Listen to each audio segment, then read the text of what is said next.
Welcome back. As you can see, the car's crawling around on a very wet circuit. Just before we go over to the circuit and AJ just make some points there, we will be having a Williams story tonight in the pits after the race, and that's also talking to Patrick Head. We'll also race and update the young Aussies right around the world. They're doing so well in Europe and particularly America too. So all of that after this race. But AJ, this one is going to be a screamer. I mean, Schumacher and a Ferrari in the wet, we know is very, very good. But gee whiz, what a leveller. Well, he's won here 4 times. In fact, he's won here 5 times. He was disallowed once because they said that the wooden plank under his Benetton was illegal or some such nonsense. But he loves the place. He only lives about an hour away.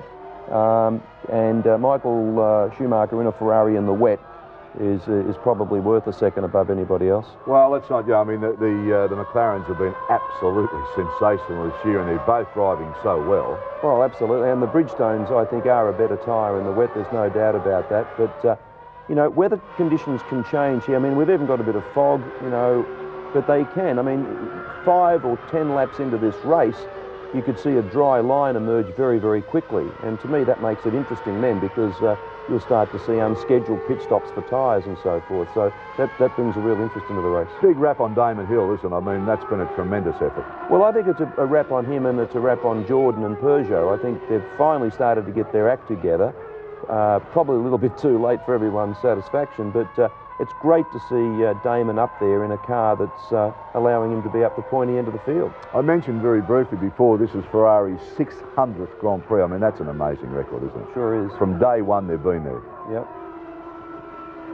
Look at this. There's fog and mist and a lot of water coming off the tyres. And it's a very fast circuit too. I mean, if you go off here, you go off big time. It's unlike Hungary or somewhere where there's a lot of 3rd and 4th gear corners. There's a lot of 5th and 6th gear corners at this place. I mean, we talk about the mist and we talk about the rain. I mean, if you're back bar 1 and 2, I mean, it must be almost impossible in some parts of the circuit here to be seeing where you're going. Oh, look, for the first couple of laps, it's just unbelievably dangerous. If you're midfield or midfield back, you literally cannot see where you're going. There is that much spray that sometimes you have to look out the side of your cockpit to see where you are on the circuit, you know, just to get some pointers. And the biggest problem with that, of course, is if someone spins or crashes, you don't see it, you can go straight into them. But it's also your braking marker, because when you all go screaming into the first corner, you get the concertina effect, and you're really not sure just how quickly the guy in front of you or how hard he's braking.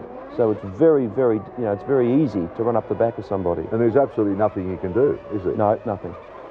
Just put some Rain-X or whatever they call it on your visor and hope that it... Well, there you are. There's a good shot. Look at the water. Look at the bubbles coming off there. That's great stuff, isn't it? It just shows you what we're talking about. And modify that. All right, they're lining up, and of course this is an unusual grid here. 44 laps, a race distance, 306 kilometres. Let's take you over to Murray Walker and Martin Brundle. As soon as possible. As ever, watch the lights, 5 on, and then they will all go out. A pause of up to 3 seconds, 44 laps, the Belgian Grand Prix, the race which is crucial to the World Championship. Häkkinen on the left, Coulthard on the right. Yes, yes, it's go! And Coulthard drags. Häkkinen gets away well. Look at Eddie Irvine coming up on the inside. Villeneuve goes up into 2nd position. Schumacher is down into about 6th position. Bad start by the Ferrari. Great start by Eddie Irvine. Villeneuve. Look at Villeneuve. And into the wall. Who was that? Coulthard in the wall. David Coulthard into the wall. Will stop the race. They'll have to red flag this. Terrible. Look, oh, this is quite appalling. This is the worst start for a Grand Prix that I have ever seen in the whole of my life.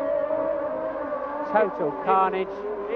David Coulthard went off up the hill very early on, and then they just all piled into him in the poor visibility, and they have no ability to stop. The tyres are cold, and everything locks up, and he just absolutely slides straight into the accident. Yeah, the race stopped, of course. Mika Salo, you saw, walk away, and he had a gigantic crash yesterday. Well, it's going to take an enormous time to clear all this lot up. Drivers will be rushing back now to the pits, and that's Jos Verstappen down there.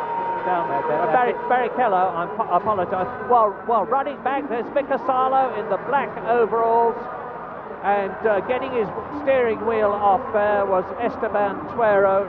That's Takagi in the green helmet. And of course they're running back now to get into their spare cars, which won't necessarily have been set up. And if two cars in the same team have been damaged, it's quite conceivable that one of them won't be able to start. Yes, I think they're trying to... Eddie Irvine limping, you see, on the left. And the two cross drivers, that's Olivier Panis, and there's Barrichello. Barrichello trying to say, look, I'm okay, I was holding my arm, but there's something red on the back of his overalls. Look, I don't know what that might be. I don't think it's blood, but there's something very much red on there. The two cross, both in the action, but Barrichello, they're saying, look, no, I'm fine, I want to get back and get into the spare car. But that is an incredible carnage. I think it started with David Coulthard getting on the power and losing the back end straight into the wall. That's Coulthard's car. But that was hit several times, Murray, after he hit the wall. Now watch it now, look, David Coulthard over on the your right of the picture, swings across and just lights up the rear wheels, had a big frontal impact into the wall anyway. And now the real action starts. David goes over to the other side, and then in the middle, somebody's braking. Eddie Irvine gets caught up into Benetton, and they just keep smashing into each other. Look at Sarlo's car, his second big accident of the weekend, and then after that, total carnage. Nothing they can do. But Rosset just smashing into the back of the lot of them.